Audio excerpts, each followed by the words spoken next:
अस्सलामु अलैकुम। दुरूद शरीफ पढ़ लें।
अच्छा, एक सवाल था, क्वेश्चन नंबर हम कर रहे थे, कौन सा क्वेश्चन था ये?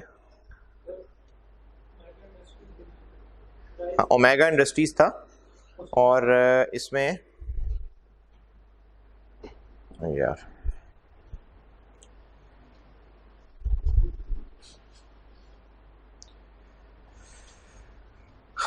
जी, पैक की बुक में प्रैक्टिस क्वेश्चन 2 था ये, और राइस की बुक में क्या था? राइस की बुक में भी 2 था। राइस की बुक में भी ये क्वेश्चन नंबर 2 था, और आई कैप में भी मैंने बताया था, उसमें शायद नहीं था कि था। चले इन 2 में भी काफ़ी है। नहीं दे जज़ाकल्लाह।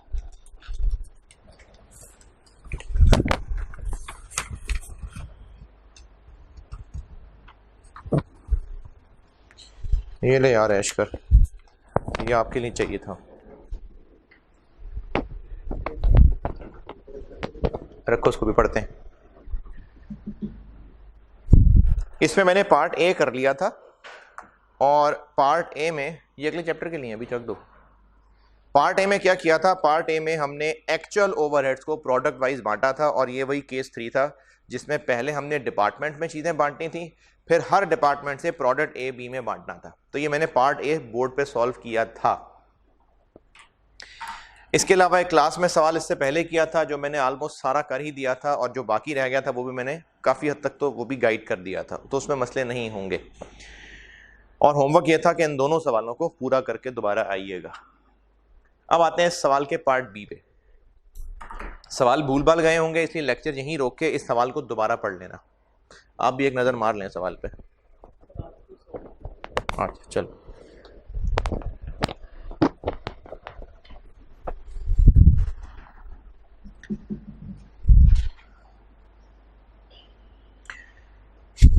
इसमें ओवरहेड्स दिए हुए हैं डिपार्टमेंट वाइज, और उसके बाद उनको,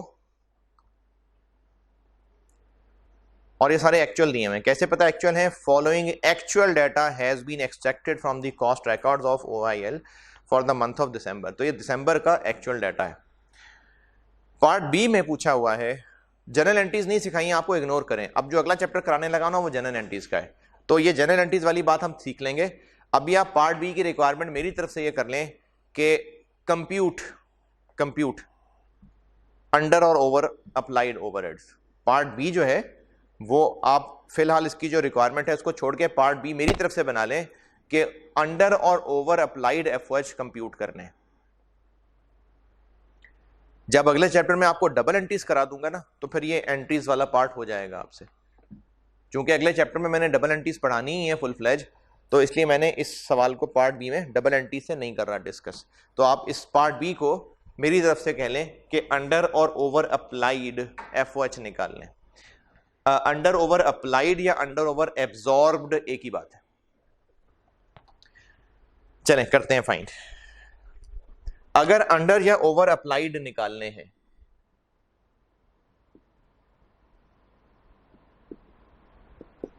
तो इसके लिए आपको फॉर्मूला बताया था अप्लाइड और एक्चुअल का डिफरेंस।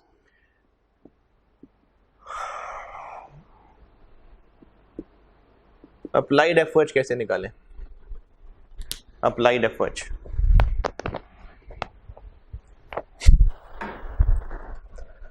हाँ जी, अप्लाइड FOH कैसे निकालें?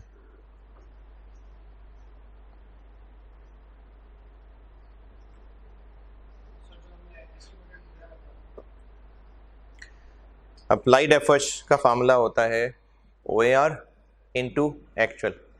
तो OAR आपको सवाल में दिया हुआ है ऊपर पहली ही लाइन के अंदर दूसरे पैराग्राफ में।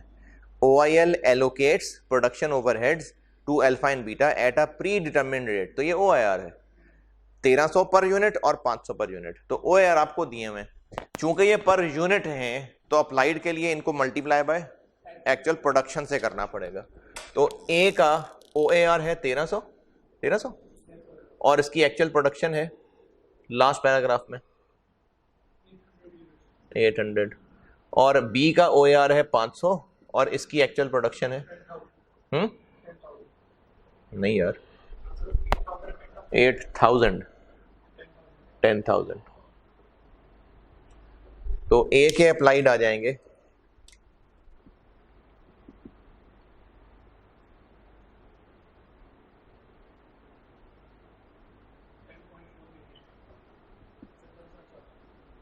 और B के अप्लाइड आ जाएंगे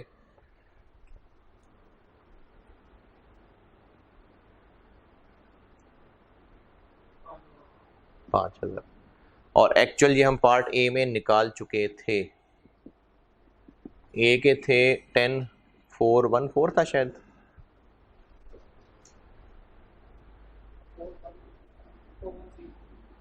414 था मेरे ख्याल में।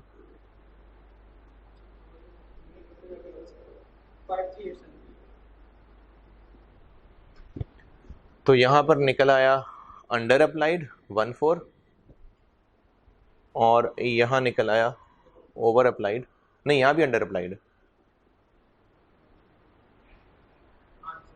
कितना 380।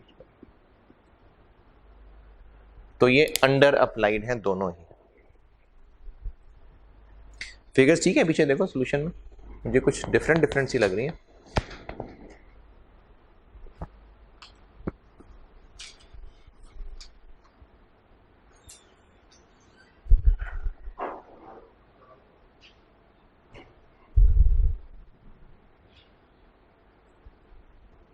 दस 414 ठीक है और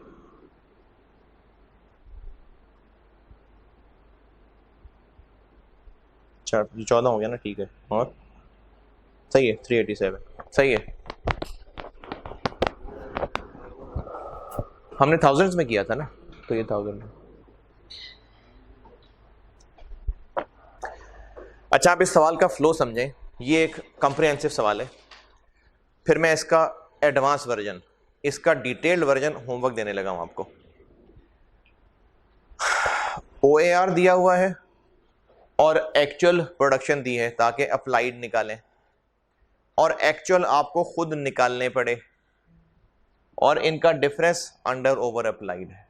अब इस सवाल का एडवांस वर्जन होमवर्क दे रहा हूं, उसमें क्या था, उसमें OAR भी गिवन नहीं था और बजटेड डाटा भी दिया हुआ था, यानी डबल सवाल था। एक्चुअल ओवरहेड तो डिपार्टमेंट्स में बांट के निकालने ही थे, OAR गिवन नहीं था, बजटेड डाटा दिया हुआ था और अंडर ओवर अप्लाइड निकालने थे। अब क्या तरीका होगा सवाल करने का, OAR भी निकालना पड़ेगा, यानी वो टेबल वाला काम डबल करना पड़ेगा। पहले बजटेड डाटा से OAR निकलेगा, फिर हम यहां तक पहुंचेंगे ये, फिर बाकी ये इस सवाल जैसा होगा। खैर उसमें प्रोडक्ट्स नहीं थे, बस डिपार्टमेंट थे, तो ये आसानी थी। इसका एडवांस वर्जन यानी इससे डिटेल्ड वर्जन आपको मैं होमवर्क दे रहा हूं।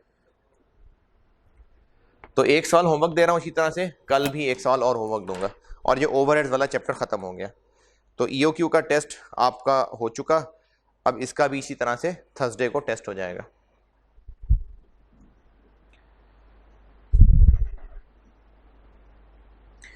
अच्छा जी, होमवर्क आपने करना है, पैक की बुक जिनके पास है उसमें ये क्लास वर्क 6 था, आरटी लिमिटेड के नाम से, आरटी लिमिटेड, ये होमवर्क दे रहा हूं, आरटी लिमिटेड के नाम से एक सवाल है, आरटी लिमिटेड। राइस की बुक में क्वेश्चन नंबर 7 है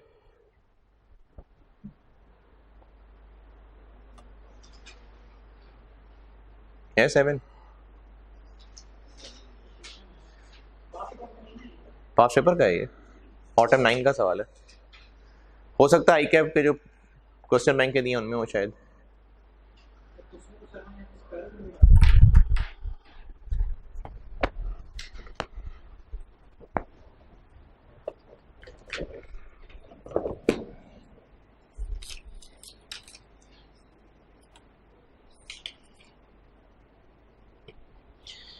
पेज 181 पे, राइस की बुक में पेज 181 पे क्वेश्चन 7 है, राइस की बुक में पेज 181 पे क्वेश्चन 7 है, आरटी लिमिटेड, ये ऑटम 2009 का सवाल है,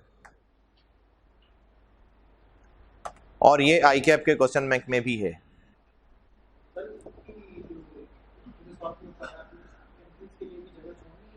नहीं छोड़ दे, हो जाए बस, आप जब अगले चैप्टर में एंट्रीज सीख लेंगे ना तो बस एंट्रीज हो गई आपसे, बस हो गया सवाल, छोड़ने हैं तो छोड़ दें, बाद में कभी इसको पलट के करना हो तो कर लेना। आरटी लिमिटेड वाले सवाल पे आए, उसमें एक मैं करेक्शन करवा लूं, आप होमवर्क करके आएंगे ना तो बताऊंगा मैंने करेक्शन क्यों करवाई है, लेकिन होमवर्क करके आएंगे तो बताऊंगा। होमवर्क दे रहा हूं, आरटी लिमिटेड वाला सवाल है, इसमें आप करेक्शन करने, इस सवाल पे आइए तो ही करेक्शन बता सकूंगा।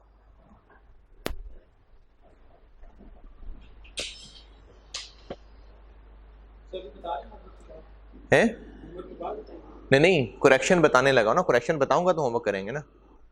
आरटी लिमिटेड वाला सवाल खोल लें,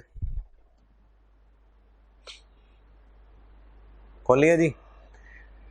इसमें देखिए 3 पीडीएस हैं और 2 एसडीज हैं, और अगर आप इनमें डाटा पढ़ें तो budgeted actual, budgeted actual, budgeted actual, budgeted actual, budgeted line है, एक्चुअल लाइन है, बजटेड लाइन है, एक्चुअल लाइन है। तो ये वही जो मैं बात कर रहा था कि इसमें एक्चुअल ओवरहेड्स भी निकालने हैं, और बजटेड डाटा क्यों दिया हुआ है, क्योंकि ओएआर नहीं बताया हुआ था, तो फिर ओएआर भी निकालना था, इसलिए बजटेड डाटा भी दिया हुआ है और एक्चुअल डाटा भी दिया हुआ है। और इसकी रिक्वायरमेंट अगर आप देखें तो इसको ये कहा है कि सर्विस डिपार्टमेंट को रिपीटेड डिस्ट्रीब्यूशन पे बांट दें, और पार्ट बी कहा है अंडर ओवर अप्लाइड निकाल दें। तो अंडर ओवर अप्लाइड ऐसे ही निकालना पड़ेगा, ये प्रोडक्ट लिखे हैं ना उस सवाल में डिपार्टमेंट्स हैं बस, तो पीडीज के अंडर ओवर अप्लाइड निकालने पड़ेंगे। सिर्फ पीडीज का क्यों, एसडीज के क्यों नहीं है? एसडीज के भी अंडर ओवर अप्लाइड निकालते हैं, एसडीज के ऐसा अंडर ओवर अप्लाइड नहीं निकाल रहे होते, क्यों? क्योंकि ओएआर होता ही किसका है, सिर्फ पीडी का कि एसडी का भी होता है? ओएआर किसका निकालते हैं हम, सिर्फ पीडी का, या एसडीज के भी ओएआर निकालते हैं? एसडीज वाले पीडीज में आ चुके होते हैं, तो ओएआर सिर्फ पीडीज के निकल रहे होते हैं, तो इसलिए ओएआर जब सिर्फ पीडी का होता है तो अप्लाइड भी सिर्फ किसके होंगे, पीडी के, और उसको कंपेयर करना है एक्चुअल, तो एक्चुअल भी किसके होने चाहिए, पीडीज के। चूंकि ओएआर निकालते हुए बजटेड एसडीज के खर्चे पीडीज में डाल लिए होते हैं ना, ओएआर निकालते हुए एसडीज के खर्चे पीडीज में डाल लिए होते हैं ना, तो कंपैरिजन में एक्चुअल का भी क्या करना पड़ेगा, एसडीज के खर्चे पीडीज में डालने पड़ेंगे, जैसे कल सवाल में भी किया था। तो इस सवाल में इसी की प्रैक्टिस है, और बस एक्स्ट्रा क्या है कि इस सवाल में ओएआर गिवन था, और जो होमवर्क दे रहा हूं उसमें ओएआर निकालना पड़ेगा। तो ये भी एक बड़ा अच्छा कंप्रिहेंसिव सवाल है, लेकिन इस सवाल में गलती है वो ये ठीक कर लें कि इस टेबल की लास्ट लाइन पे आए, लास्ट लाइन क्या है, ओएआर की बेसिस बताई हुई है, तो PD1 की बेस मशीन आवर्स रखनी है, PD2 की बेस लेबर आवर्स रखनी है, PD3 की बेस क्या रखनी है, क्या लिखा हुआ, ये 75 नहीं सही है, ये गलत है। आप सवाल करके आएंगे ना, फिर बताऊंगा कि ये गलत क्यों कह रहा था मैं इसको। तो ये 75% ऑफ कुछ नहीं है, 75% ऑफ काट दें, क्या रह जाएगा बाकी? Material cost. तो इन तीनों का OAR डिफरेंट बेसिस पे है।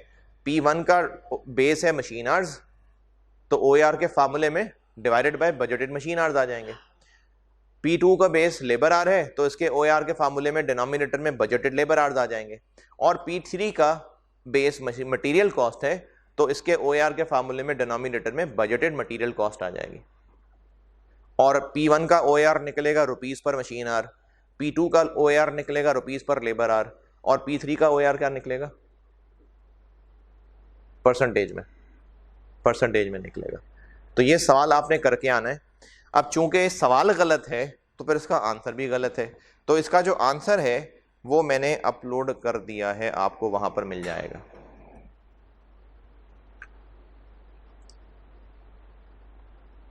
आप मुझसे उस आंसर की पिक्चर खींच लेना। अच्छा ठीक ठीक ठीक है, तो इसका आंसर जो मैं अपलोड कर रहा हूं वो देखिएगा, इसका पीछे आंसर छोड़ दें। इसका सही आंसर, क्योंकि सही आंसर इसलिए कह रहा हूं क्योंकि मैंने क्वेश्चन ही चेंज करा दिया, तो फिर आप आंसर क्या देखेंगे?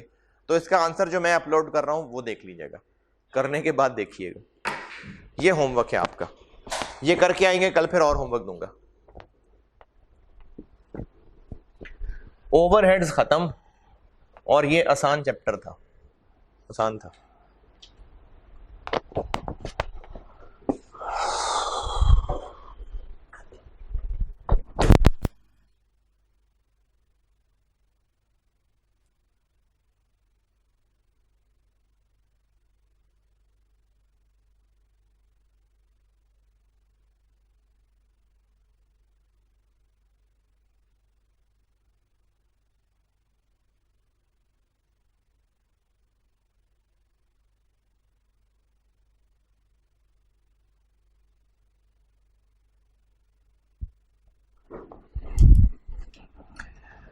अब हम करने लगे हैं cost flow in production.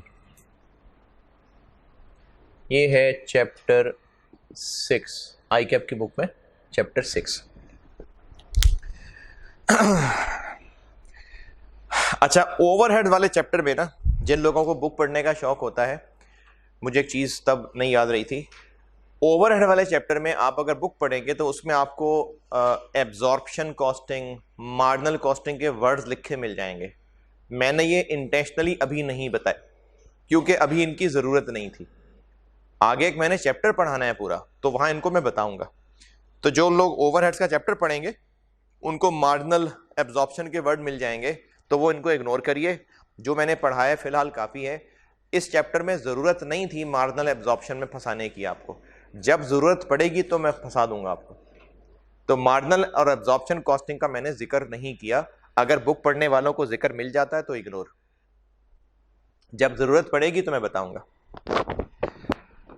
Cost flow in production, ये जो कॉस्ट फ्लो इन प्रोडक्शन है ये एक बकवास सा चैप्टर है और सिलेबस का हिस्सा है। इसकी एग्जाम टेस्टिंग नहीं, बहुत कम, ना होने के बराबर है, लेकिन कभी कभार हो चुकी है। अच्छा, फिर अगर ये इतना बेकार चैप्टर है तो करा क्यों रहा हूं? एक काफी इंपॉर्टेंट चैप्टर है प्रोसेस कॉस्टिंग, ये बहुत इंपॉर्टेंट चैप्टर है। और प्रोसेस कॉस्टिंग में टी अकाउंट्स टेस्ट होते हैं, प्रोसेस कॉस्टिंग में जर्नल एंट्रीज टेस्ट होती हैं। प्रोसेस कॉस्टिंग में वो टी अकाउंट और जर्नल एंट्रीज करने में आसानी हो जाएगी अगर हमने ये पहले चैप्टर पढ़ा होगा। तो चूंकि ये आसान सा और एग्जाम पॉइंट ऑफ व्यू से हल्का चैप्टर है, तो इसको मैं ये करूंगा कि इसके लेक्चर्स फिर आपको एक ही दिन अपलोड कर दूंगा। दिए तो मैंने 2-3 लेक्चर होंगे, लेकिन आप वो देखेंगे एक ही दिन में अपलोड कर दूंगा, क्योंकि बस इनके लेक्चर सुनने काफ़ी है। जो मैं सवाल बोर्ड पे करा दूं काफ़ी है। वैसे बता दूंगा, सवाल शौक से किसी ने करना हो तो कर लेना, वरना ये काफ़ी है। तो इसके लेक्चर भी सुन लेंगे आप तो काफ़ी है। इसमें जो मेरा ऑब्जेक्टिव है वो ऑब्जेक्टिव ये है कि जो आपको मैंने डबल एंट्रीज, अच्छा इसके डबल एंट्रीज के नोट्स मैंने साथ अपलोड किए हैं, वो ज़रूरी हैं। आपने वो नोट्स जो हैं वो डबल एंट्रीज के, क्योंकि मैं बोर्ड पे डबल एंट्रीज नहीं लिखूंगा, मैंने प्रॉपर नोट्स बना के डबल एंट्रीज साथ अपलोड कर दी हैं, वो आपके लिए इस चैप्टर में बहुत कीमती चीज है। तो आपने इन एंट्रीज को याद करना है, याद करना है, समझ के याद करना है। समझाने में लगा हूं लेकिन आपने इन एंट्रीज को याद करना है। दोबारा से कहानी सुन लें, ये chapter exam point of view से इतना इंपॉर्टेंट नहीं है, लेकिन प्रोसेस कॉस्टिंग बहुत इंपॉर्टेंट है। और एक चैप्टर है जॉब ऑर्डर कॉस्टिंग, वो भी जॉब ऑर्डर में जाके बताऊंगा कि उसमें कितनी कोई इंपॉर्टेंस है।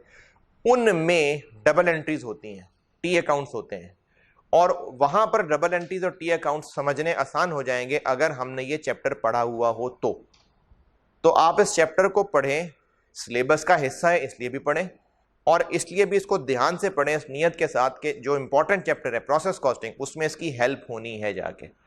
चूंकि आसान है, बोरिंग भी हो सकता है, और एग्जाम पॉइंट ऑफ व्यू से इतना इंपॉर्टेंट नहीं है, इसलिए मैं इसको कराऊंगा तो 2-3 लेक्चर्स में, लेकिन आपको वो मैं 2-3 लेक्चर्स एक ही दिन में अपलोड कर दूंगा, या मैक्सिमम देखूंगा 2 दिन में, लेकिन वो आपको एक साथ ही मिलेंगे और आप उनको सुन लें अच्छी तरह। जो मैंने बोर्ड पे सवाल कराया होगा उसको अच्छी तरह देख लें, पर्पस सर्व्ड है। लेकिन जो इसके नोट्स मैंने साथ अटैच किए हैं डबल एंट्रीज के, वो आप खोलें, क्योंकि लेक्चर में मैंने उन नोट्स का जिक्र, उन नोट्स से पढ़ाना है आपको, तो वो खोल के सामने आप रखें और फिर लेक्चर सुने, और वो नोट्स एंट्रीज आपको याद होनी चाहिए। चलें अब इसको हम शुरू करते हैं।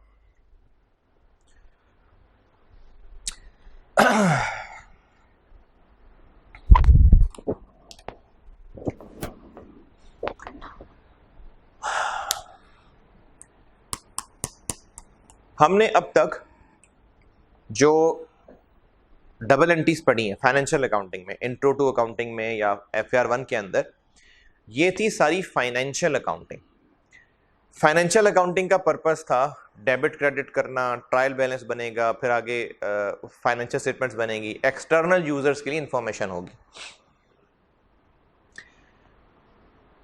फाइनेंशियल अकाउंटिंग में एक डबल एंट्री आपने सीखी होगी, जब चीज़ें बिकती हैं तो कॉस्ट ऑफ सेल्स डेबिट और फिनिश गुड्स इन्वेंट्री क्रेडिट, ये आपने FAR 1 में एंट्रीज पढ़ी हुई है। जो मैं आपको यहाँ एंट्रीज पढ़ाने लगा हूँ ना, ये आपने FAR 1 में पढ़ी हुई है। Cost of sales debit, finish goods inventory credit. अच्छा, कॉस्ट ऑफ सेल्स जो चीज़ें बिक गई उनकी कॉस्ट है, तो मैन्युफैक्चरिंग बिजनेस है तो फिर ये बनी भी थी कभी, और इनकी मैन्युफैक्चर करने की भी एंट्रीज थी, मटेरियल कंज्यूम करने की एंट्री थी, लेबर इस्तेमाल करने की एंट्री थी, कॉस्ट ऑफ गुड्स मैन्युफैक्चर्ड की एंट्री थी। ये आपने FAR 1 में पढ़ा हुआ है। तो ये सारी एंट्रीज फैक्ट्री की ट्रांजैक्शन से रिलेटेड है, क्योंकि फैक्ट्री का काम क्या है? चीजें बनाना। तो जो फैक्ट्री की ट्रांजैक्शंस हैं वो सारी घूम रही हैं चीजें बनाने के गिर्द। अब उनकी भी अकाउंटिंग होनी चाहिए, तो उनकी अकाउंटिंग के लिए जो अकाउंटेंट है वो हेड ऑफिस में बैठेगा कि फैक्ट्री में बैठेगा? क्या एक ही अकाउंटेंट होगा या अलग अलग अकाउंटेंट होंगे? क्या सिस्टम एक ही होगा या अलग अलग होंगे? वो हम यहां पर सीखने लगे। तो ये जो चैप्टर बना हुआ है, this chapter mainly covers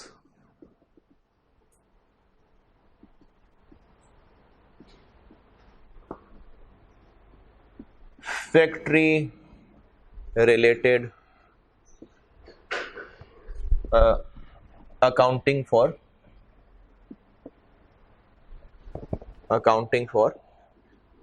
factory या प्रोडक्शन रिलेटेड ट्रांजैक्शंस।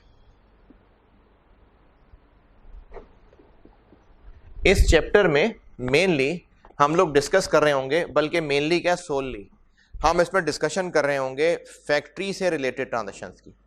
हम इनमें वो चीज़ें पढ़ रहे होंगे कि जो फैक्ट्री की ट्रांजैक्शंस हैं उनको कैसे डेबिट क्रेडिट करना, हम इस चैप्टर में ये सीख रहे होंगे।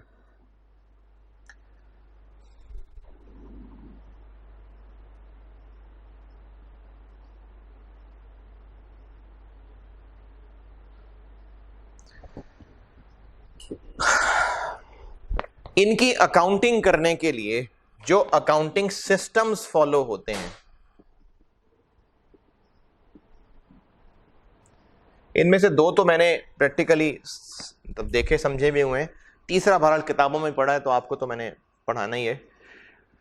कुछ अकाउंटिंग सिस्टम्स फॉलो हो रहे होते हैं फैक्ट्री की ट्रांजैक्शंस के लिए।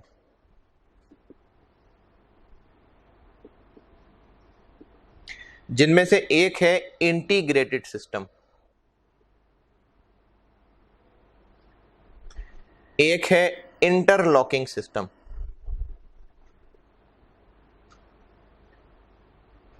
और एक है फुली इंटरलॉकिंग सिस्टम।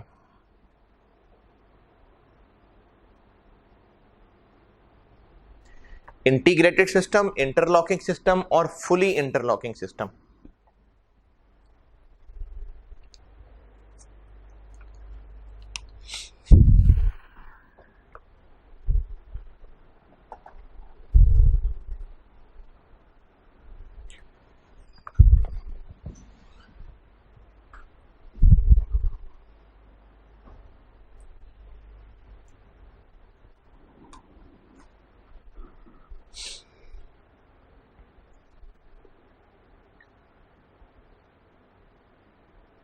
ये तीनों सिस्टम एक एक करके पढ़ाता हूं। अच्छा फिर सुन लीजिए, हमने इस चैप्टर में अकाउंटिंग एंट्रीज और टी अकाउंट सीखने हैं। किस चीज के? जो फैक्ट्री रिलेटेड ट्रांजैक्शंस होती हैं। आपने जो पहले अकाउंटिंग पढ़ी है कि सेलिंग एक्सपेंस, बैंक में पैसे जमा कराना, बैंक से पैसे निकलवाना, डेटर से पैसे आना, क्रेडिटर को पैसे देना, ये फाइनेंशियल अकाउंटिंग थी। वो नहीं यहां पर हम दोबारा पढ़ रहे। हम यहां पर वो ट्रांजैक्शंस पढ़ रहे हैं जो फैक्ट्री रिलेटेड ट्रांजैक्शंस हैं। हाँ, चीजें बेचने खरीदने की भी ट्रांजैक्शंस पढ़ेंगे क्योंकि वो भी गुड्स से रिलेटेड है। तो यहां पर हम लोग factory related transactions, factory related transactions पढ़ने लगे। और आपकी बुक में, आपके सिलेबस में जो फैक्ट्री रिलेटेड ट्रांजैक्शंस की अकाउंटिंग के सिस्टम्स हैं वो ये तीन है, इंटीग्रेटेड है, इंटरलॉकिंग है और फुली इंटरलॉकिंग है। पहले देखते हैं इंटीग्रेटेड सिस्टम।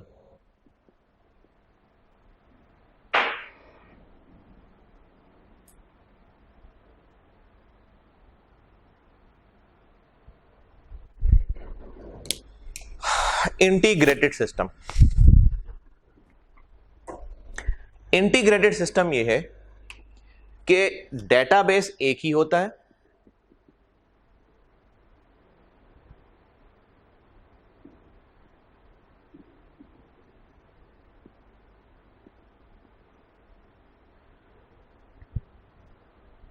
यानी जीएल कह लें एक ही है, कंबाइंड है, एक ही है।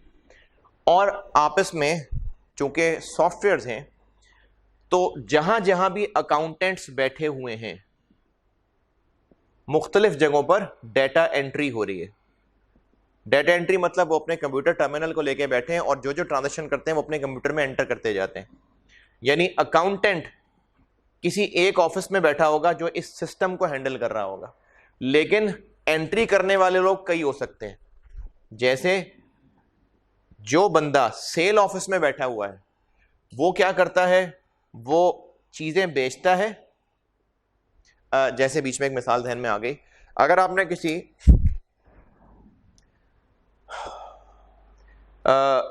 सुपर स्टोर कह लें, मॉल कह लें, ऐसा स्टोर जहां पर मुख्तलिफ फ्लोर्स हैं और वहां पर हर फ्लोर पे अलग अलग काउंटर्स हैं, और वो जो अलग अलग काउंटर्स हैं वो पैसे नहीं आपसे लेते, आपको बस बिल बना के देते हैं। बुक्स का अलग काउंटर है, बच्चों के टॉयज का अलग काउंटर है, ग्रोसरी आइटम्स का अलग काउंटर है, बर्तनों का अलग काउंटर है, बड़े बड़े स्टोर्स हैं, शायद कभी एक्सपीरियंस हुआ हो। अब हर फ्लोर पे अलग अलग काउंटर्स हैं, लेकिन वो पैसे नहीं ले रहे, वो बिल बना देते हैं। अब वो जो काउंटर पे बैठा हुआ है वो सेलमैन है, वो कोई अकाउंटेंट नहीं है, लेकिन वो अपने पास जब एंट्री कर रहा है कंप्यूटर में और बिल निकल आता है तो उसका वो सारा डाटा कनेक्टेड है इस डेटाबेस से। वो अपने पास एंट्री करेगा कि मैंने इतनी चीजें बेच दी, अब वो चीज खुद ब खुद इधर जाके एंट्री क्या कर देगी, कैश, डेबिट, सेल्स, क्रेडिट। वो नहीं बैठा एंट्री कर रहा कैश, डेबिट, सेल्स, क्रेडिट, क्योंकि सारा कुछ कनेक्टेड है, सॉफ्टवेयर है। तो ये वाला अपने पास एंट्री करता है और इस यहां सिस्टम में जाके entry cash, debit, sales, credit खुद ही रेलिवेंट जगह पर चली जाती है। कभी आपने किसी मेडिकल स्टोर पे देखा हो जो कंप्यूटर के ऊपर सारा रिकॉर्ड रख रहा होता है। अब वो अकाउंटेंट नहीं है, लेकिन उसने जो जो मेडिसिन बेची उसने वहां बिल एंटर किया, प्रिंट निकाला, रसीद आपको दी, अब वो सॉफ्टवेयर सब कनेक्टेड था, उसके बिल एंटर करने से cash debit sales credit entry खुद ही हो गई। अब ये सेल ऑफिस वाला कहीं और बैठा हुआ है, परचेज ऑफिस वाला कहीं और बैठा हुआ है, ये चीजें खरीदता है और अपने पास अपने टर्मिनल में एंट्री कर लेता है, ईआरपी भी कहते हैं इसको। इसी तरह से कैश ऑफिस वाला कहीं और बैठा हुआ है, फैक्ट्री वाला कहीं और बैठा हुआ है, फैक्ट्री वाला तो खैर फैक्ट्री में बैठा हुआ है। पॉइंट ये है, ये और भी हो सकते हैं, पॉइंट ये है कि बिजनेस के हर डिपार्टमेंट में जहां जहां ट्रांजैक्शंस हो रही हैं, उस डिपार्टमेंट में एक बंदा कंप्यूटर लेके बैठा हुआ है जो अपने हिस्से की ट्रांजैक्शंस कंप्यूटर में एंटर करता है, सारा सिस्टम कनेक्टेड है और ये सारे पॉइंट से डाटा सारा इस डेटाबेस में आ जाता है। ये है सब इंटीग्रेटेड सिस्टम, इसमें सब कुछ इंटीग्रेटेड है।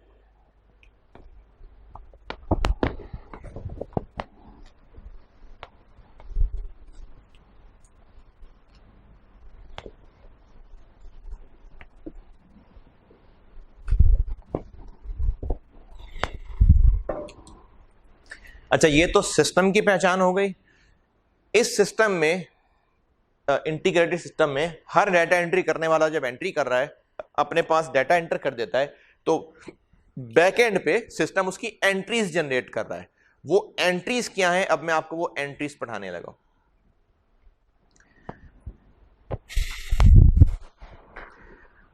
मैं यहां पर सामने टी अकाउंट बनाऊंगा, लेकिन एंट्रीज जबानी बोलूंगा। वो जो मैंने साथ पीडीएफ फाइल अपलोड किया ना, वो खोल के सामने रखें।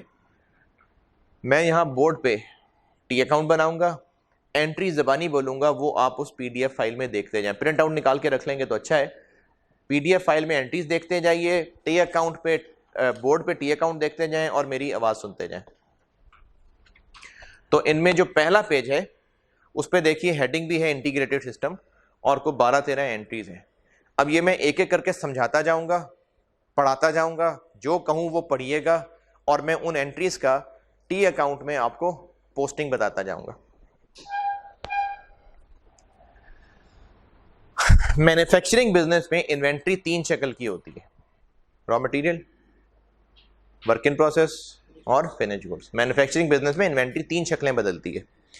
रॉ मटेरियल है, सप्लायर से खरीदेंगे और स्टोर में आएगा। तो हमारे पास एक रॉ मटेरियल स्टॉक का टी अकाउंट होना चाहिए।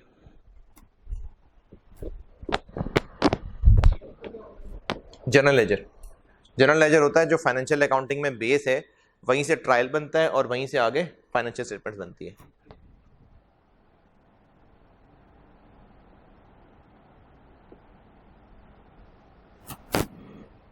तो होगा क्या कि बिजनेस, फैक्ट्री की बात कर रहा हूं, रॉ मटेरियल सप्लायर से खरीदा करेगा और सप्लायर से खरीद के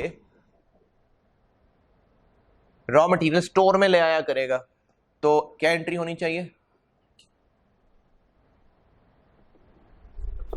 परचेजेस डेबिट और, अच्छा, परचेजेस डेबिट इसलिए नहीं क्योंकि ये तो पीरियोडिक सिस्टम में परचेजेस डेबिट होती है, कॉस्ट अकाउंटिंग में परपेचुअल सिस्टम ही होता है। तो परचेज करेगा तो क्या एंट्री होगी? रॉ मटेरियल इन्वेंट्री डेबिट हो जाएगी और पेबल्स क्रेडिट हो जाएगा। पहली एंट्री पढ़ लें।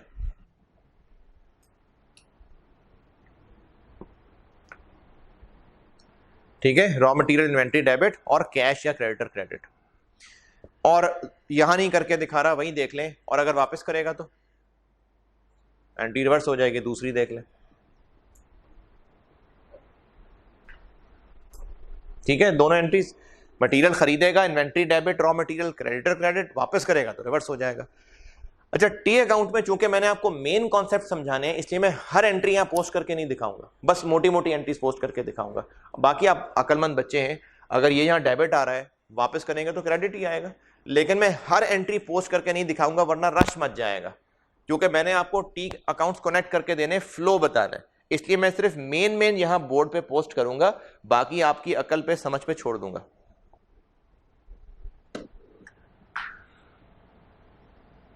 वो नोट करना है तो कर लो, मैं रुक जाता हूं।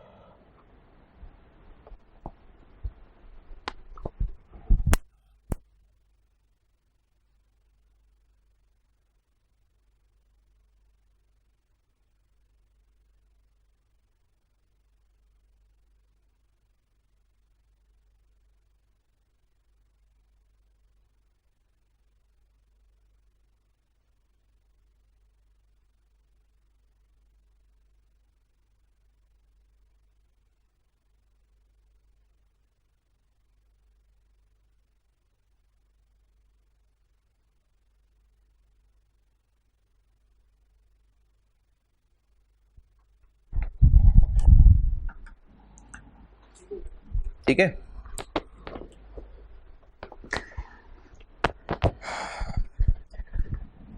रॉ मटेरियल डायरेक्ट भी हो सकता है, इनडायरेक्ट भी हो सकता है। चाहे हमने मटेरियल डायरेक्ट खरीदा हो चाहे इनडायरेक्ट खरीदा हो, आएगा यहीं पर।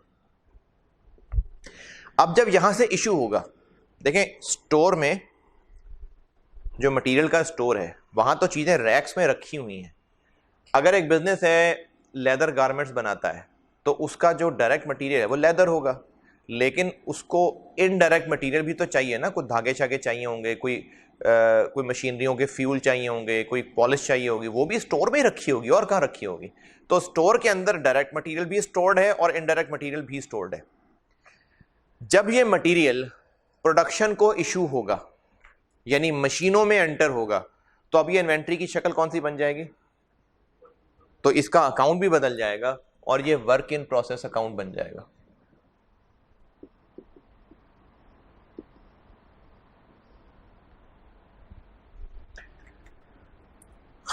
और जब चीजें कंप्लीट हो जाएंगी तो वर्क इन प्रोसेस अकाउंट से निकल के फिनिश गुड्स बन जाएंगी। तो जो यहां पर डेबिट आएगा वो होगी जो प्रोडक्शन की कॉस्ट आ रही हैं। और प्रोडक्ट की कॉस्ट 3 हिस्सों में होती हैं, डायरेक्ट मटेरियल, डायरेक्ट लेबर और एफएच। तो यही 3 वर्ड आपको यहां नजर आएंगे। अच्छा, जब मटेरियल इशू होगा प्रोडक्शन को, तो अगर वो डायरेक्ट मटेरियल इशू हो रहा है तो वो यहां से निकल के यहां चला जाएगा। ये इशू हो गया डायरेक्ट मटेरियल, तो यहां पर डायरेक्ट मटेरियल डेबिट आ गया और यहां क्रेडिट हो गया। लेकिन अगर प्रोडक्शन प्रोसेस को स्टोर से निकाल के जो मटेरियल भेजा जा रहा है वो इनडायरेक्ट है, तो वो इधर अभी नहीं आएगा, वो फिलहाल एक और अकाउंट में जाएगा जिसको एफएच कंट्रोल अकाउंट कहते हैं। फिलहाल ये यहां आएगा।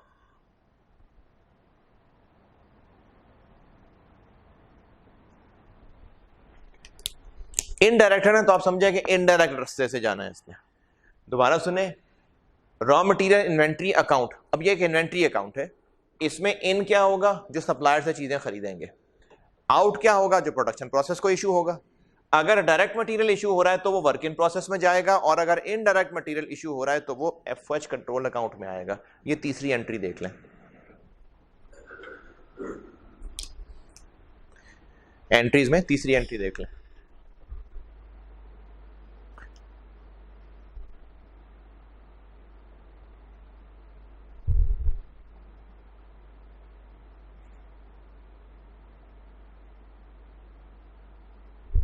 ठीक है, हाँ जी ठीक है।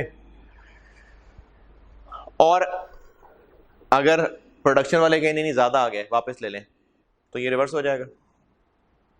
चौथी एंट्री भी देख लें।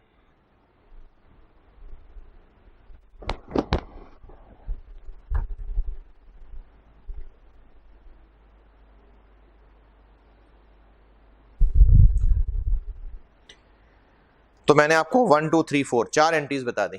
इन चारों एंट्रीज को फिर देख लें। जब मटेरियल खरीदते हैं तो रॉ मटेरियल इन्वेंट्री में डेबिट आता है, और जब इशू करते हैं तो अगर डायरेक्ट इशू हो रहा है तो वर्क इन प्रोसेस में डेबिट, और अगर इनडायरेक्ट है जहां वो प्रोडक्शन में रहा है लेकिन वो फिलहाल एफएच कंट्रोल अकाउंट में जाएगा। पहली 4 एंट्रीज ओके। अच्छा, 5वीं एंट्री। इस 5वीं एंट्री को मैं यहां पोस्ट नहीं करूंगा, दबानी बस बात करेंगे। स्टोर में जो मटेरियल स्टोर्ड है, जो मटेरियल स्टोर में स्टोर्ड है वो वहां रैक्स में पड़ा हुआ दब के मिस हैंडल होकर टूट भी सकता है, खराब भी हो सकता है। तो स्टोर मटेरियल, स्टोर के अंदर जो मटेरियल का लॉस हो रहा है या तो हो सकता है वो नॉर्मल हो या एबनॉर्मल हो। नॉर्मल कैसे हो सकता है? जिस तरह की लेबर स्टोर में सामान रख रही होती है या जितने शेल्व्स हैं उनमें ऊपर नीचे जितनी चीजें रखी जा रही होती हैं, फिर उठाते हुए रखते हुए नॉर्मल है कि टूट फूट हो ही जाती है, ये नॉर्मल है। क्योंकि देखिए अगर हम ये करना शुरू करेंगे ना कि लेबर से कहेंगे भाई आराम आराम से एक एक प्यार से चीज उठा के लाके रखेगा, तो फिर तो 15 दिन का काम, एक दिन का काम 15 दिन में होगा। तो इसलिए नॉर्मल रूटीन काम में जो हैंडलिंग के अंदर चीजें खराब हो जाती हैं नॉर्मल है। तो मटेरियल स्टोर के अंदर पड़ा हुआ मटेरियल जाया हो रहा है नॉर्मल, या किसी लड़ाई की वजह से कुछ शेल्फ गिर गया, कोई आग लग गई, शॉर्ट सर्किट हो गया, ये नुकसान एबनॉर्मल है। तो अगर स्टोर में पड़े हुए मटेरियल का नुकसान नॉर्मल है तो ये एफओएच को चार्ज होगा, और अगर ये एब नॉर्मल है तो ये पी&एल को चार्ज होगा। पी&एल कौन सा होता है? पी&एल का वर्ड नॉर्मली बोला जाता है फाइनेंशियल अकाउंटिंग में भी जीपी के बाद वाले पोर्शन को। अगर कहते हैं ना कि ये खर्चा जीपी कॉस्ट ऑफ सेल को चार्ज होना है, उसका मतलब जीपी से ऊपर आएगा, लेकिन अगर जीपी के नीचे चार्ज होना है तो उसको बोला जाता है पी&एल को चार्ज होगा। तो अगर तो नॉर्मल लॉस है तो ये एफओएच को चार्ज होगा, और अगर एब नॉर्मल है तो ये जीपी यानी जीपी के बाद यानी पी&एल को चार्ज होगा। तो एंट्री नंबर 5 देख लें, raw material inventory account credit क्यों हो रहा है? क्योंकि इन्वेंट्री तो जाया हो ही रही है ना, तो इन्वेंट्री से निकलेगा, और अगर नॉर्मल था ये लॉस होना तो एफओएच कंट्रोल में आएगा, और अगर एब नॉर्मल था तो पी&एल में जाएगा। ये 5 एंट्रीज, इनमें से जो इंपॉर्टेंट थी वो मैंने पोस्ट करके दिखा दी, फ्लो दिखा दिया। पोस्ट कर क्या किए? फ्लो दिखाया। कॉस्ट ऑफ सेल का हिस्सा बनेगा ये एफओएच। जब अभी मैं क्लोज करूंगा ना फिर देखना कहां जाता है ये। तो पहले भी ऐसे ही होता है, normal loss cost of sale को चार्ज होता है और एब नॉर्मल पी&एल को चार्ज होता है। तो ये अब देखना कॉस्ट ऑफ सेल को चार्ज करेंगे हम। ये मटेरियल की मैंने एंट्रीज बता दी आपको। अब आते हैं लेबर पे।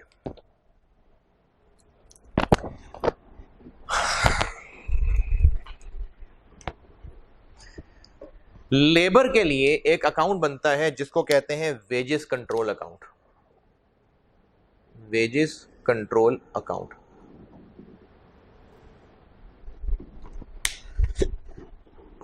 एक डिपार्टमेंट होता है पेरोल, जिसका काम होता है वर्कर्स की सैलरीज बनाना, नोट करना, उनकी रिकॉर्डिंग करना, उनको पैसे दिलवाना। इसको पेरोल डिपार्टमेंट भी कहते हैं। तो वेजेस कंट्रोल की जगह पेरोल का नाम भी आ सकता है। ये कब हमने शुरू किया रिकॉर्डिंग इसकी? रिकॉर्डिंग का टाइम देखा था? टाइम देख लिया करो यार। पिछली 10:30 क्लोज की थी, फिर मैं प्रिंट लेने चला गया था। मेरा ख्याल है कुछ शायद 10:50 पे शायद शुरू की है, यानी 12 पौने 10 कह लो, 11:15 10:51 इस घड़ी के।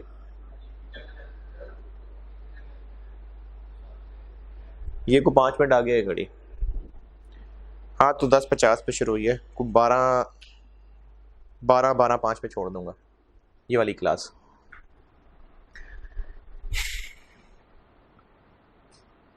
जो लेबर की सारी कैलकुलेशंस कर रहे होते हैं वो पेरोल डिपार्टमेंट होता है। तो यहां पर वेजेस कंट्रोल की जगह पेरोल का नाम भी आ सकता है।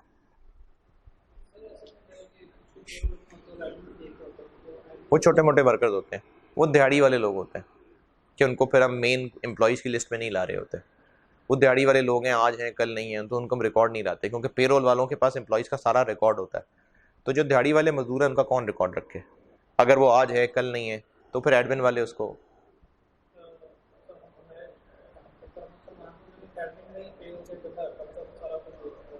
वो पेरोल का एक बंदा था, वो एडमिन के अंडर आ रहा होगा, लेकिन वो पेरोल का एक फंक्शन है पूरा। ज़्यादा बड़ी कंपनीज होती हैं तो पेरोल का अलग से डिपार्टमेंट होता है। मतलब मैं डेस्कॉन में था, वहाँ पर पेरोल का एक पूरे हॉल था जहाँ आम बंदा रसाई हासिल नहीं थी उसको। तो बड़ी बड़ी कंपनीज में पेरोल के पूरे पूरे हॉल्स होते हैं। अच्छा, पेरोल डिपार्टमेंट भी पेरोल का अकाउंट भी कह सकते हैं, वेजेस कंट्रोल भी कह सकते हैं। इन पेरोल वालों का काम क्या है? इन्होंने सारे एम्प्लॉयज की सैलरीज कैलकुलेट करनी है, और उनके पास एक ब्रेकअप होगा कि प्रोडक्शन वालों की सैलरी टोटल कितनी बनती है, सेलिंग वालों की कितनी बनती है। क्योंकि ये जो सैलरीज का मामला है ना, ये कॉन्फिडेंशियल रखा जाता है। ऑर्गेनाइजेशन में हर बंदे को हर एक की सैलरी नहीं पता होती, लेकिन पेरोल वालों को सब पता होता। तो पेरोल वाले अकाउंटेंट को, क्योंकि अकाउंटेंट ने एंट्री करनी है, तो पेरोल वाले अकाउंटेंट को ये नहीं बताएंगे कि किसकी सैलरी कितनी है। वो ये कहेंगे कि जो फैक्ट्री में टोटल लोग काम करते हैं ना, उनका टोटल सैलरी 4 मिलियन बनती है। जो सेल ऑफिस में सारे लोग काम करते हैं उनकी टोटल सैलरी 1 मिलियन बनती है, ताकि अकाउंटेंट फिर उसके मुताबिक एंट्री कर ले। पेरोल वाला कैलकुलेशन पूरी करेगा, हर इंडिविजुअल की सैलरी उसके पास होगी, 1000 एम्प्लॉइज हैं, उन हजारों की कैलकुलेशन उसके पास अलग अलग होगी क्योंकि हर एक का चेक अलग बनना है। लेकिन अकाउंटेंट को वो क्या बताएगा, वो कहेगा जी जो फैक्ट्री में 1000 लोग हैं ना, इनकी टोटल सैलरी 4 मिलियन है। अकाउंटेंट को वो एक एक की डिटेल नहीं बताएगा। तो पेरोल वाला सारी कैलकुलेशंस करने के बाद मोटी मोटी 2-3 फिगर्स बताएगा, फैक्ट्री के लोग कितने हैं, एडमिन के लोग कितने हैं, सेल्स के लोग कितने हैं। इसको कहते हैं कि उसने पेरोल प्रिपेयर कर लिया, और जब ये रिकॉर्ड हो जाएगा तो उसको कहा जाएगा पेरोल रिकॉर्ड हो गया। तो एंट्री नंबर 6 देखें, एंट्री नंबर 6 रिकॉर्डिंग पेरोल। इस एंट्री में हो क्या रहा है, इस एंट्री को समझें। टोटल सारे वर्कर्स, पूरी कंपनी के एम्प्लॉइज की अगर सैलरी लेट से 10 मिलियन बनती है, तो इस छठी एंट्री में क्या हो रहा है, इस 10 में से 7 मिलियन फैक्ट्री वाले लोग हैं और 3 मिलियन एडमिन सेलिंग वाले लोग हैं।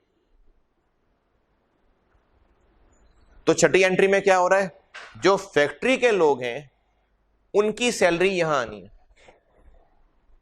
तो 7 मिलियन से wages control debit, 3 million factory के लोग हैं, एडमिन सेलिंग, ये हेड ऑफिस के लोग हैं, 3 मिलियन से एडमिन सेलिंग एक्सपेंसेस डेबिट, तो 10 मिलियन से टोटल डेबिट आ गया। अब इसमें से क्रेडिट, जितनी इनमें से टैक्स काटना है वो टैक्स काट लेंगे,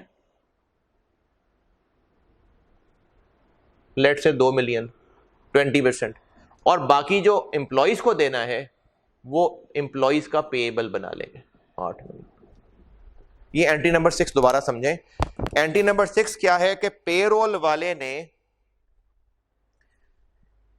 हिसाब किताब बनाया कि टोटल सैलरी सारे एम्प्लॉइज की कितनी बनती थी, इसमें से इस डिपार्टमेंट के लोगों की कितनी थी, इस डिपार्टमेंट के लोगों की कितनी थी। ये हो गया सारा डेबिट। अब इसके अगेंस्ट क्रेडिट, जितना इनका टैक्स काटना है वो टैक्स पेबल, और जितना इनको देना है बाकी वो इम्पेबल टू एम्प्लॉइज क्रेडिट। तो ये एंट्री नंबर 6 है। इसमें डेबिट के फिलहाल 2 टुकड़े किए हैं, फैक्ट्री के सारे लोग वेजेस कंट्रोल डेबिट और एडमिन सेलिंग एक्सपेंसेस डेबिट। तो एंट्री नंबर 6 यहां पर यहां आ गया, रिकॉर्डिंग पेरोल, ये पेरोल रिकॉर्ड हो गया।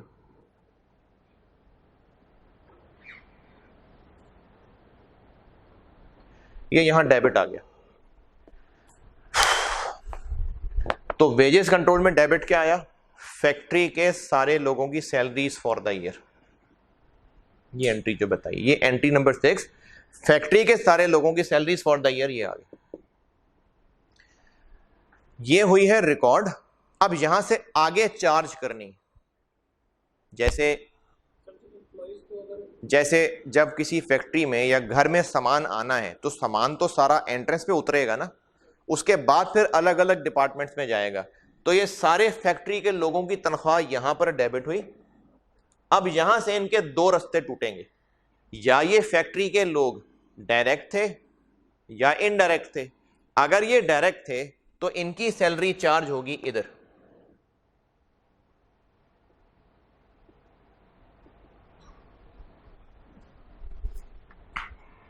और अगर ये फैक्ट्री के लोग थे और इनडायरेक्ट थे वो जाएगा यहां पर।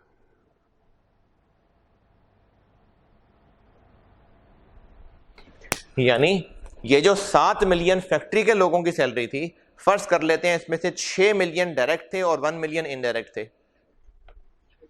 तो यहां से 6 मिलियन निकल के यहां चला जाएगा और 1 मिलियन निकल के यहां आ जाएगा। एंट्री नंबर 7 देख लें, एंट्री नंबर 7 देख लें। पहले 7 मिलियन वेजेस कंट्रोल में डेबिट आया, फिर इसके 2 टुकड़े हो गए और वो रेलिवेंट जगह चार्ज हो गए। जो डायरेक्ट लोग थे वो वर्क इन प्रोसेस में डेबिट हो गए, और जो इनडायरेक्ट लोग थे वो एफएच कंट्रोल में डेबिट हो गए। हाँ जी, पूछो क्या पूछ रहे थे।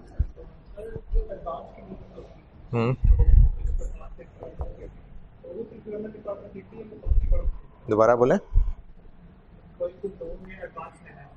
वो अकाउंट्स वाले देते हैं, लेकिन पेरोल वाले उसका रिकॉर्ड रख लेते हैं अपने पास, क्योंकि कल को उन्होंने सैलरी बनानी होगी तो डिडक्शन करनी होगी ना फिर।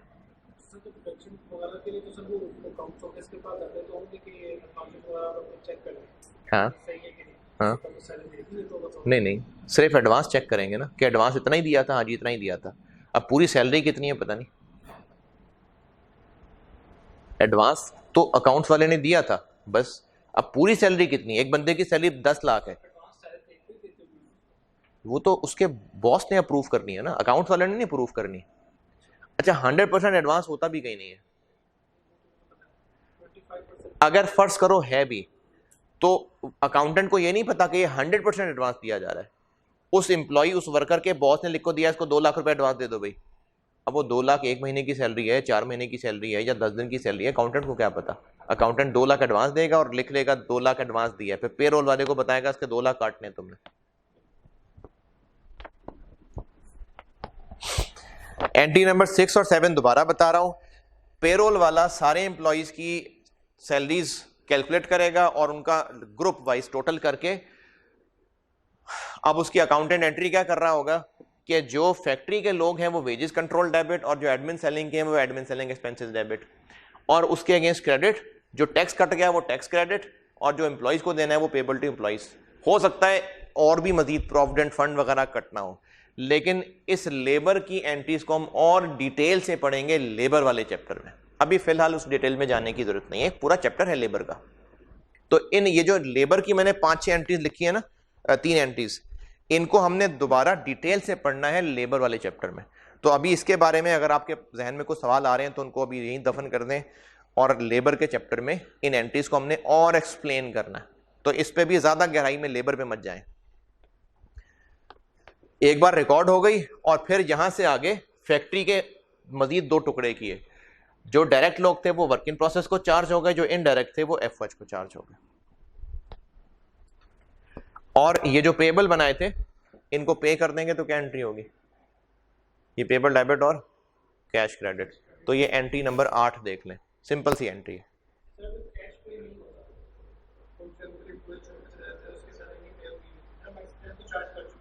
तो वो रिवर्स कर देते हैं, एक्सपेंस एक्सपेंस क्रेडिट कर देते हैं, जहां जहां चार्ज किया होता है वहां से रिवर्स कर देते हैं।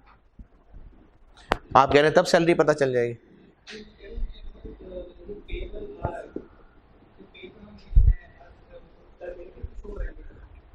हाँ हाँ,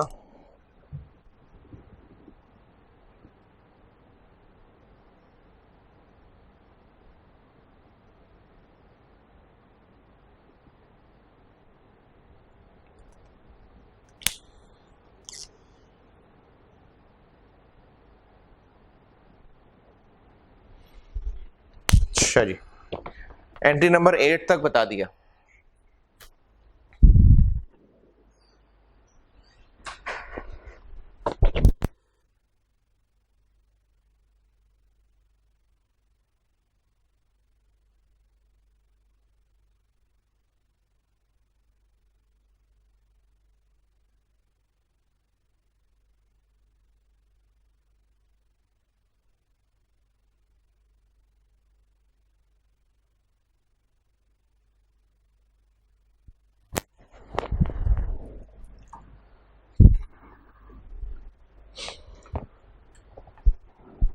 एंट्री नंबर 8 से आगे चलते हैं।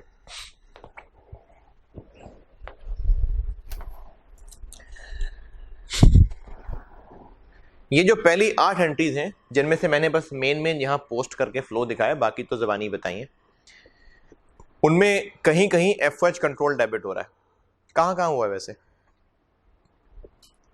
इनडायरेक्ट मटेरियल में हुआ है, फिर मटेरियल का लॉस था उसमें हुआ है, फिर इनडायरेक्ट लेबर में हुआ है। एफएच होता क्या है? फैक्ट्री ओवरहेड होते क्या है?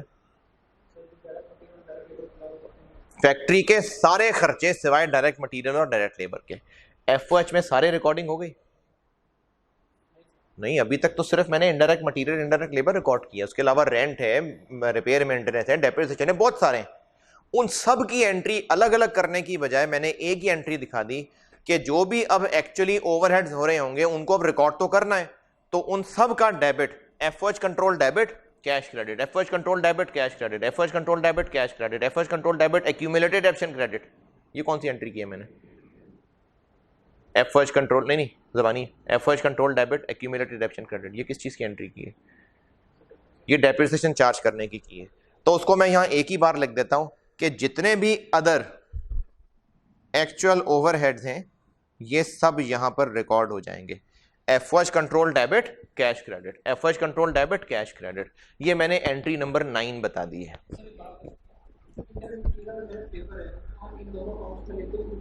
क्योंकि बहरहाल वो मटेरियल है, स्टोर में तो आएगा ना, स्टोर में तो आना है उसने, तो जब यहां डेबिट आएगा तो फिर क्रेडिट भी यहीं से निकलेगा। इसी तरह वेजेस कंट्रोल फैक्ट्री के लोगों की तनख्वाह है जो पेरोल वाले ने बताई है, तो जो इनडायरेक्ट है वो भी फैक्ट्री के तो लोग हैं, इसलिए यहां पर पहले उनकी तनख्वाह रिकॉर्ड होगी फिर यहां से चार्ज होगी। एंट्री नंबर 9 देख लें। एंट्री नंबर 9 में क्या है कि सारे एक्चुअल ओवरहेड्स, मैंने बार बार एंट्री नहीं की, एक ही एंट्री कर दी, यानी फैक्ट्री के जितने ओवरहेड्स हैं उन सबकी यही एंट्री हो रही होगी, FOH control debit cash credit.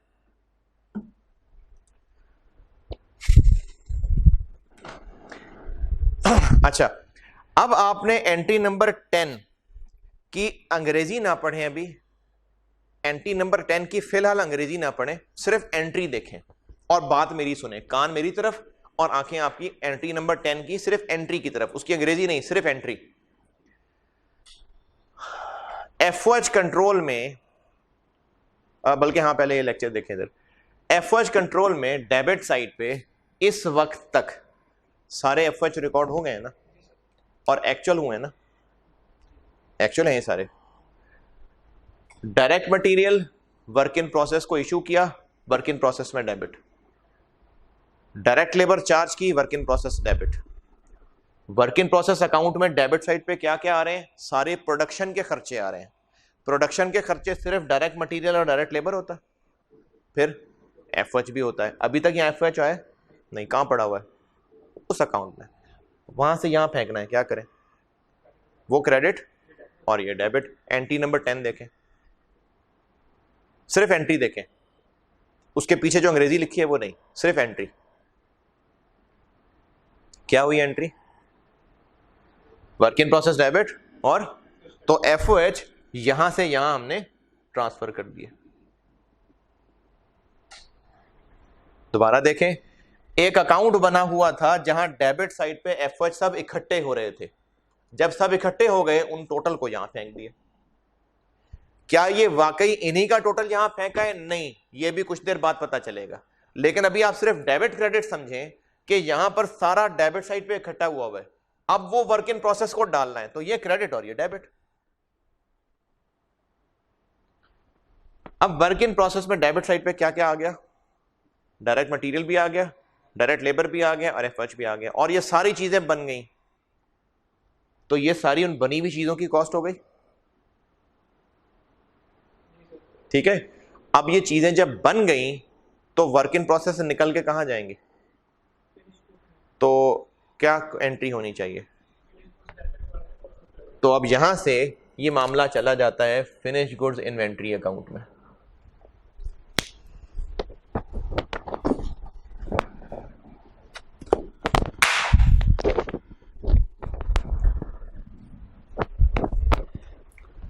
यहां से ये सब कुछ फिनिश गुड इन्वेंट्री अकाउंट में चला जाता है। तो जो चीजें बन जाएंगी, जो चीजें बन जाती हैं उनकी कॉस्ट को क्या कहते हैं, कॉस्ट ऑफ गुड्स मैन्युफैक्चर्ड। तो यहां से चीजें यहां चली जाएंगी, कॉस्ट ऑफ गुड्स मैन्युफैक्चर्ड।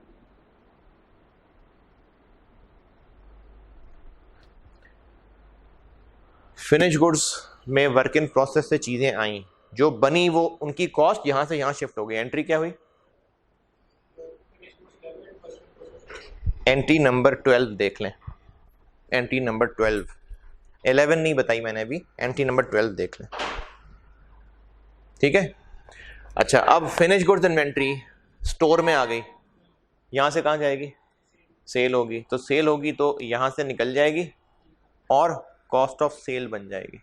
तो जब यहां से चीजें आउट होंगी तो वो कॉस्ट ऑफ सेल बन के आउट होंगी। और सेल्स की परपेचुअल सिस्टम में दो एंट्रीज होती हैं, एक सेल्स की एंट्री होती है और एक कॉस्ट ऑफ सेल की एंट्री होती है। डेटर डेबिट सेल्स क्रेडिट और दूसरी cost of sales debit finish good inventory credit. Entry number 13 देख लें।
हाँ जी,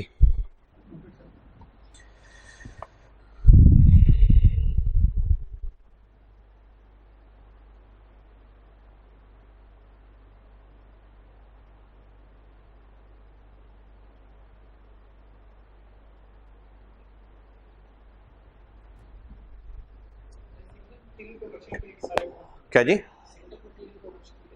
नहीं, अगर मल्टीपल होंगे तो वो अकाउंट डिफरेंट हो जाएंगे। Raw material inventory A, raw material inventory B, raw material inventory C, अलग अलग अकाउंट हो जाएंगे। वर्क इन प्रोसेस के अकाउंट अलग हो जाएंगे, फिनिश गुड्स के अकाउंट अलग हो जाएंगे, कोई बात नहीं। ये फ्लो समझ आया? ये फ्लो है, ये कॉस्ट फ्लो इन प्रोडक्शन। अच्छा, अब इसमें जो दो एंट्रीज रह गई उन पे आते हैं। जो है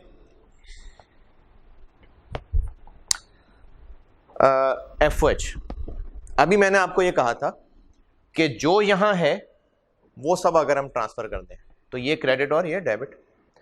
यहां तक तो बात सही है कि ये क्रेडिट और ये डेबिट, लेकिन ये बात अब मैं चेंज कर रहा हूं कि जो यहां है नहीं। ये अगले चैप्टर्स के लिए भी याद रख लीजिए, स्पेशली जो आगे प्रोसेस कॉस्टिंग पढ़ाना है। कॉस्ट ऑफ गुड्स मैन्युफैक्चर्ड में जो एफएच जाएगा वो अप्लाइड वाला जाएगा, अप्लाइड वाला, एक्चुअल नहीं। क्योंकि एक्चुअल कम ज्यादा होने से, कॉस्ट ऑफ गुड्स में कम ज्यादा से मेरी मुराद ये है कभी चीजें ज्यादा बनेंगी कभी कम बनेंगी, रेंट तो मोस्टली उतना ही रहेगा, तो फिनिश गुड्स की कॉस्ट बहुत फ्लक्चुएट किया करेगी। इससे बचने के लिए उलमा की राय है कि कॉस्ट ऑफ गुड्स मैन्युफैक्चर्ड में अप्लाइड लें, एक्चुअल नहीं। तो यहां पर डेबिट कितना आएगा? अप्लाइड। और अप्लाइड कैसे निकालेंगे पिछले चैप्टर में सीखा है। तो इस एंट्री को अगर अप्लाइड से करना है तो अब एंट्री नंबर 10 पूरी पड़े।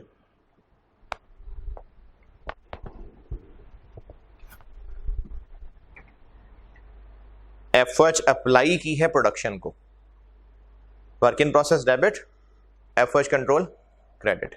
अब इस एफएच कंट्रोल अकाउंट को देखते हैं। अब अगर आप इसको देखेंगे तो डेबिट साइड पे क्या है? सारे एक्चुअल एफएच, और क्रेडिट पे क्या है? Applied FH. ये दोनों जरूरी हैं बराबर हो? नहीं, फर्क हो सकता है। क्या होता है वो फर्क? अंडर और ओवर अप्लाइड। अब उसकी एंट्री आएगी, और उसकी एंट्री के लिए मुख्तलिफ उलमा की मुख्तलिफ राय हैं। उलमा में इसलिए कह रहा हूं क्योंकि जो कॉस्ट अकाउंटिंग है ना, इसका कोई स्टैंडर्ड नहीं है। ये मुख्तलिफ मुल्कों में मुख्तलिफ प्रैक्टिसेस चलती हैं।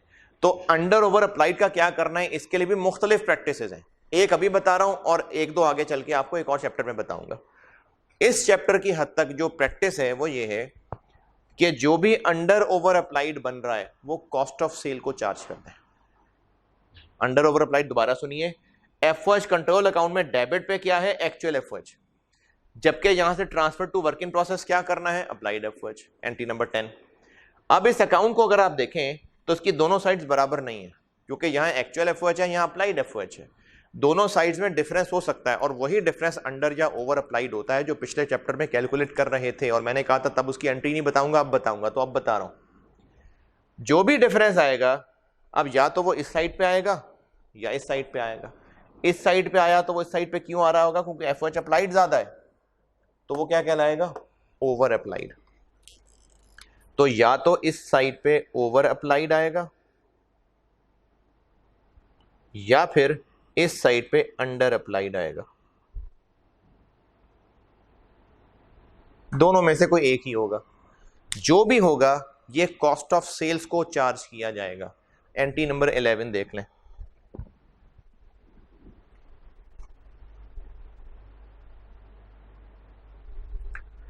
अंडर अप्लाइड आ रहा है तो FH control credit, cost of sales debit. Over applied आ रहा है तो FH control debit, cost of sales credit. ये एंट्री नंबर 11 बता दी आपको।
हाँ जी, सारी एंट्रीज ओके। अच्छा, इसमें एक चीज बस ऐड कर देता हूं, इन टी अकाउंट्स में इन्वेंट्री अकाउंट कौन कौन से हैं? तो जब ये इन्वेंट्री अकाउंट है तो फिर इनमें बीडी भी होगा और सीडी भी होगा,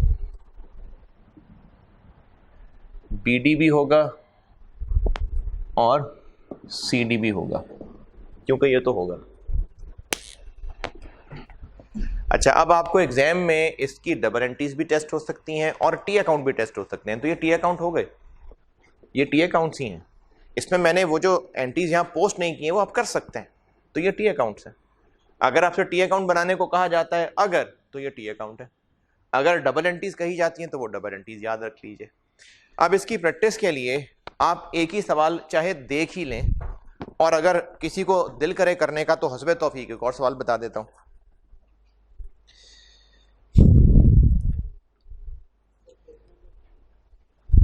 है राइस की बुक में पेज नंबर 245 पे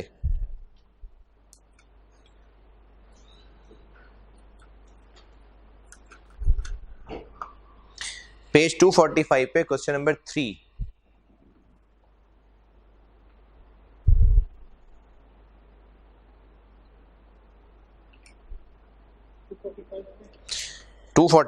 क्वेश्चन नंबर 3। ये आई कैप के पुराने क्वेश्चन बैंक में भी होता था सवाल, उसमें ये 5.4 होता था। जिनके पास आई कैप का पुराना क्वेश्चन बैंक हो ना, उसमें ये 5.3 था उसमें, ये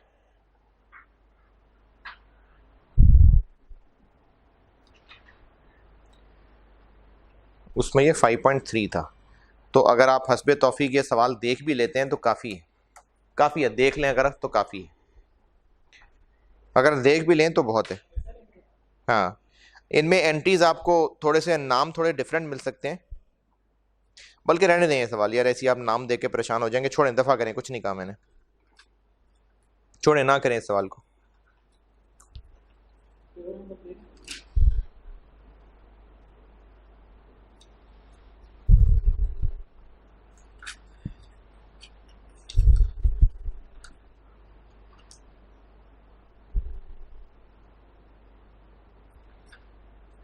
हाँ जी,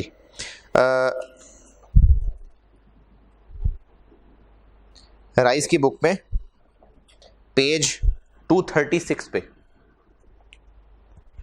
पेज 236 क्वेश्चन नंबर 2, इसमें टी अकाउंट्स मांगे हुए, टी अकाउंट्स, और इसको आप ज़बानी देख ही लें, सोल्यूशन बहुत होगा, क्योंकि टी अकाउंट तो बना ही लेंगे यार। किसी का बनाने का दिल हो तो बना ले, लेकिन ज़बानी देख ले, बहुत है। Page 236 question number 2, autumn 2001, following information is available for the month of December for of Khalid enterprises. ये क्वेश्चन पैक की बुक में भी था, मुझे अटेम्प्ट उसका क्वेश्चन रेफरेंस याद नहीं है, लेकिन जिनके पास पैक है वो ढूंढ लीजिएगा, कॉस्ट फ्लो इन प्रोडक्शन वाले चैप्टर में ये सवाल मिल जाएगा। मुझे याद नहीं है, मैंने आपको बता दिया है। और कोई राइज की बुक से देखे ना, कोई बच्चा इसकी पिक्चर ग्रुप में डाल दे, चलो ये आसानी हो जाएगी। तो क्वेश्चन नंबर 2 पेज 236, और अगले पेज पे इसका 2 पेजेस छोड़ के सॉल्यूशन भी है। तो आप ये सवाल चाहे कर लें वो भी ठीक है, नहीं करना तो कम से कम इसका सॉल्यूशन देख लें, चलेगा, बिल्कुल चल जाएगा।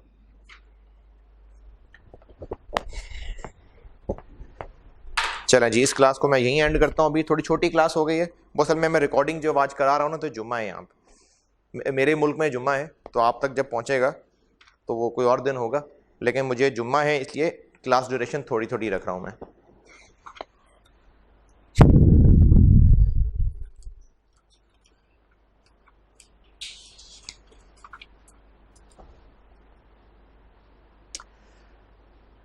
कुरान पाक में इरशाद है, बेशक सब्र करने वालों को उनका अजर बेहिसाब दिया जाएगा। दोबारा सुनिए, बेशक सब्र करने वालों को उनका अजर बेहिसाब दिया जाएगा। सब्र से मुराद होती है कि हक पर डटे रहना, जो हक है यानी जो अल्लाह ने हुक्म दिए हैं करने का वो करना, और उसको करते हुए अगर मुश्किलें आएँ तो उनको बर्दाश्त करना अल्लाह की रज़ा के लिए, ये सब्र है। या अल्लाह ने जिन कामों से रुकने को कहा है उनसे रुकना, और उनसे रुकने के लिए जो मुश्किलें आएंगी उनको बर्दाश्त करना अल्लाह की रज़ा के लिए, इस बर्दाश्त को सब्र कहते हैं।